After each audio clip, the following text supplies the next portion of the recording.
বন্ধুরা, খুবই গুরুত্বপূর্ণ আপডেট। আপনার কাছে যদি আধার কার্ড থেকে থাকে তাহলে একদম বিনামূল্যে কিন্তু এই দুটি কাজ করে রাখুন, কারণ সরকার সুযোগ দিয়েছে বিনামূল্যে পরিষেবা পাওয়ার জন্য, তাই আপনারা করবেন।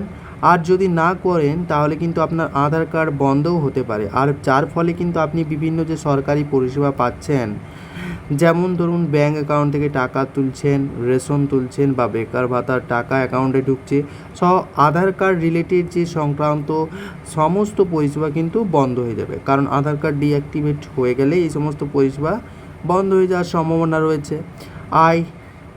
এই জন্য কিন্তু আপনি বিভ্রান্ত না হয়ে আধার কার্ড সচল রাখতে বিনামূল্যে এই দুটি আপডেট করে রাখবেন। কি বলা হয়েছে, প্রথম যে আপডেটটা আছে যে আধার কার্ডের বিনামূল্যে আপডেটের সময়সীমা, অর্থাৎ আধার কার্ডে যাদের অনেক পুরানো আধার কার্ড রয়েছে, আপডেট করা হয়নি প্রায় 15 বছর, 10 বছর, 20 বছর, তাদের ক্ষেত্রে আপডেটের সময়সীমা বাড়ানোর কেন্দ্র, তাও আবার নিখরচায় অর্থাৎ বিনামূল্যে। পোর্টালে বিনামূল্যে ইউআইডি কার্ড বা আধারের নথি আপডেট করার শেষ তারিখ ছিল চলতি যে বছর অর্থাৎ 2026-এর 14ই জুন। কিন্তু বিনামূল্যে আধার কার্ড আপডেটের সময়সীমা বাড়িয়ে দিল কেন্দ্রীয় সরকার। বিনামূল্যে অনলাইনে নথি জমা দেওয়ার সময়সীমা আরও 1 বছর বাড়িয়ে দিল কেন্দ্র, আর যার ফলে কিন্তু ইতিমধ্যেই এই সংক্রান্ত একটি বিজ্ঞপ্তিও জারি করেছে আধার নিয়ন্ত্রক সংস্থা, এবং তারা যেটা জানিয়েছে যে একটি নির্দেশিকায় যে আধার কার্ডধারীরা আগামী 14ই জুন 2027 পর্যন্ত কিন্তু সম্পূর্ণ বিনামূল্যে আধার কার্ডের নথি আপডেট করতে পারবেন। পরবর্তী যে আপডেটটি রয়েছে এটা আমাদের আপডেট, সেটা হচ্ছে ইমেল আইডি আপডেট, এবং এই যে ইমেল আইডি আপডেট এটাও কিন্তু সম্পূর্ণ বিনামূল্যে হবে।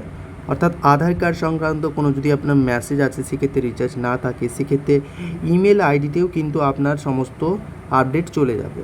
আর এই ইমেল আইডি আপডেট আধার কার্ডের সেটা কিন্তু 1 জুলাই থেকে বদলাতে চলেছে, এই গুরুত্বপূর্ণ নিয়ম। এতদিন পর্যন্ত আধার কার্ডের ইমেল আইডি আপডেট করতে হলে ব্যবহারকারীদের 75 টাকা ফি দিতে হতো, কিন্তু ইউআইডিএআই এর নতুন সিদ্ধান্ত অনুযায়ী কিন্তু এখন আর এই যে 75 টাকা এটা দিতে হবে না, এবার কিন্তু সম্পূর্ণ বিনামূল্যে এই পরিষেবাটি পাওয়া যাবে। সবচেয়ে বড় বিষয় হলো এই কাজটি আপনি মোবাইল অ্যাপের মাধ্যমে করা যাবে, ফলে আধার সেবা কেন্দ্রে বারবার যাওয়ারও ঝামেলায় অনেকটা কমে যাবে বলে মত।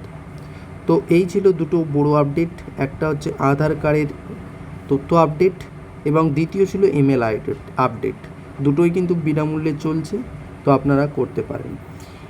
এই ছিল দুটি গুরুত্বপূর্ণ আপডেট, এবং এই দুটি আপডেট না করে থাকলে আপনি অবশ্যই বিভিন্ন যে কাছাকাছি যে কেন্দ্রগুলি রয়েছে আধার সেবা কেন্দ্র, সেখানে গিয়ে আপনি করে নিতে পারেন, আর বা বাড়িতে বসে বা মোবাইল আধার অ্যাপের মাধ্যমে করতে পারেন।